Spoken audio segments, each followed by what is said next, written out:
Hello and welcome back to another episode. Today is going to be short, sharp and sweet, as I have quite a lot I need to get done this afternoon. But today I simply had to make a video thanking the mysterious person or persons who recently sent me two amazing statues in the post. It was a few weeks ago when Poison Ivy arrived, this elongated elegant box containing this beautiful and equally elegant statue arrived in the post with no note, no invoice, just Poison Ivy in all her glory. She is of course the animated series version of the character, and she's statuesque at the worst of times, but in this moment she's stepping into the embrace of this monstrous plant that's encoiling itself around her. And yes, undeniably, I absolutely had a boyish crush on Ivy when I was watching the series on TV. But this particular moment, this particular characterization of her is wonderful. Her expression as she contemplates the flower in her hand, it's almost, well, it's motherly. She's cooing over this thing that I do believe is one of the earliest plant enemies that she sends after Batman in the series. The flowers with teeth.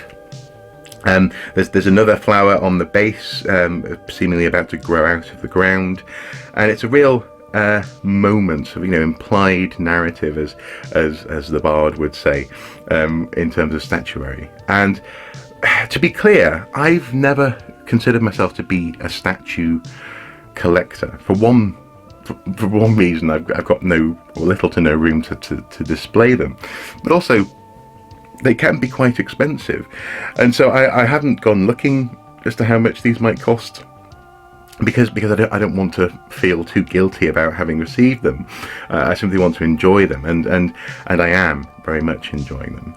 It does enter, I suppose, a little mini collection of statues that I have, including the Crow. Someone sent me RoboCop a while ago, and a couple of others. And so I'm so grateful for this statue. She is wonderful. She's beautiful, of course, but also it's a genuine moment that they've captured in this particular diorama that I appreciate. So thank you so much. But it was last week when a much bigger, much more substantial box arrived in the post. It was actually a box that had a load of labels for protein supplements and health foods on the side, and I was like, did I order this stuff? Okay. It was labeled, it was definitely addressed to me, so I opened it up just to see what was inside, and what first greeted me was an image of a black and white statue of Batman from The Dark Knight Returns. That grim, hunched down Batman who's ready to fight Superman.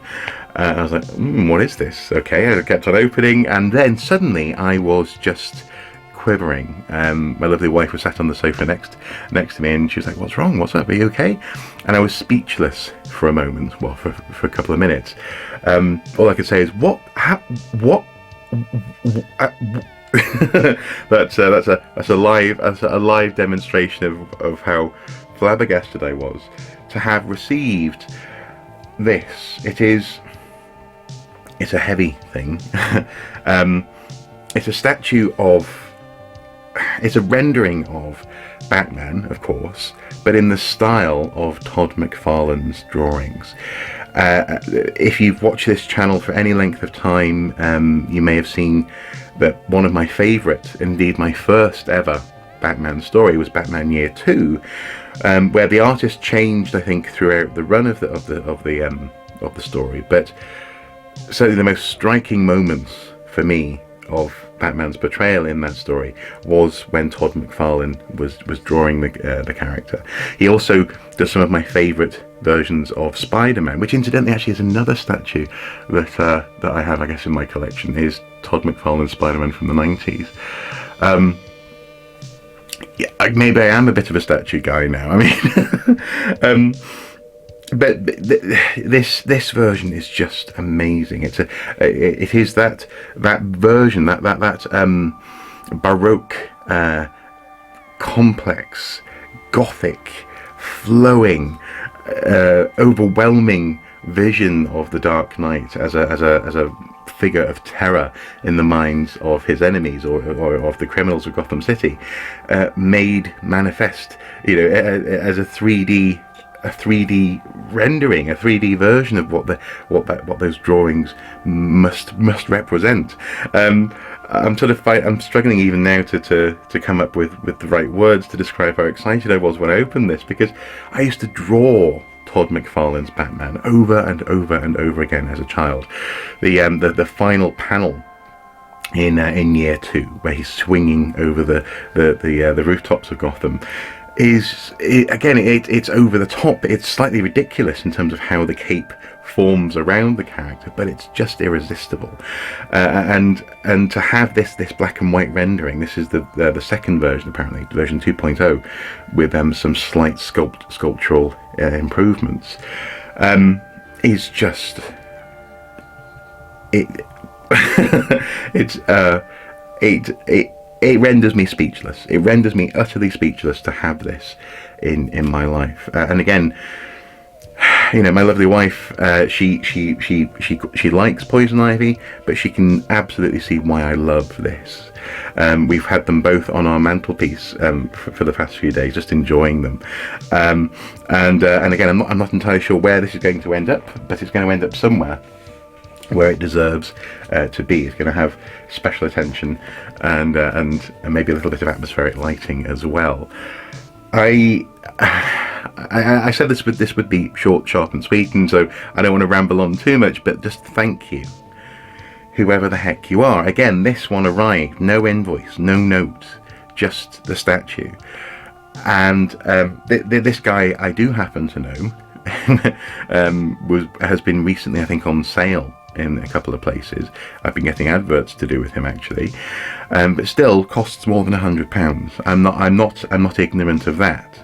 It's worth more than £100 in so much as the sculpt and the weight and the ability to take Todd McFarlane's drawings and create this 3D rendering of it. But still, that's so generous of you, and it has brought such joy to me, and it's going to continue to bring untold amounts of joy to me. But I suppose what I should say is, you really don't have to send me anything.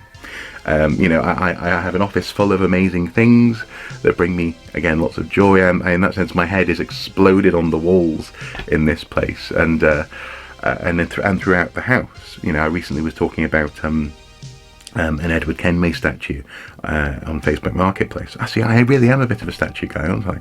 I'm just not a big statue guy. I'm thinking of the Bard and his Conan the Undefeated or whatever. That's a huge statue. So maybe that's it. Maybe I'm just not a huge statue guy. I'm a medium statue guy. Thank you. It's just it's just amazing, and the fact that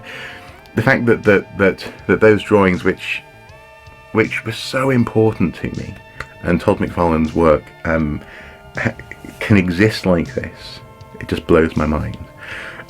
So you've blown my mind. You've got my eternal thanks. And if you want to make yourself known, please do. Direct message me, email me, something, anything, and I will thank you once again in person. Well, not in person. Obviously, we're in a pandemic, but I will certainly write you a little thank you note and explain a bit more about how much I treasure this rendering of Batman and what he means to me. That said, that you probably already know, because you've presumably seen me talking about it in order to know that I would appreciate it. So I'm at a loss, thank you. It's just amazing. But also, I do not require any more. If you know what I mean. This is so good and so amazing, and frankly, just in terms of space to display these things, I'm definitely running out of space. In terms of, I've recently I bought myself Lego models, for example, and other things that I display in this space, and I'm not really sure how to balance that. You know, on the one hand, it's great, thank you so much. On the other hand, please don't keep on sending me things, unless they're awesome, in which case I'll just make more room. But even then, I want to be grateful, but I don't want to, you know, you know what I mean. Thank you. Thank you. There you go. Because I am grateful, and they are gratefully received. Yeah. I'm going to shut up now. Short, sharp, and sweet. Yes, that's me. I'm going to get on with editing this, and then my afternoon. Thank you guys for watching. Hopefully, we continue to enjoy live streaming as well. I've definitely enjoyed playing Horizon Zero Dawn the other day on the PlayStation and live streaming that. And if there are any particular games that you want to see me revisit in live stream form, please do let me know. I would love to do that for you.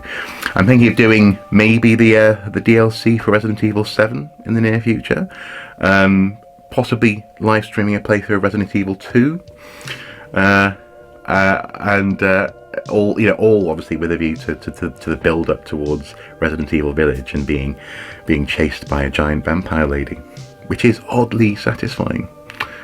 I think most of the internet seemingly has just got lost in that idea, haven't they? Again, thank you guys for watching. As ever, until next time, do take care. Bye bye.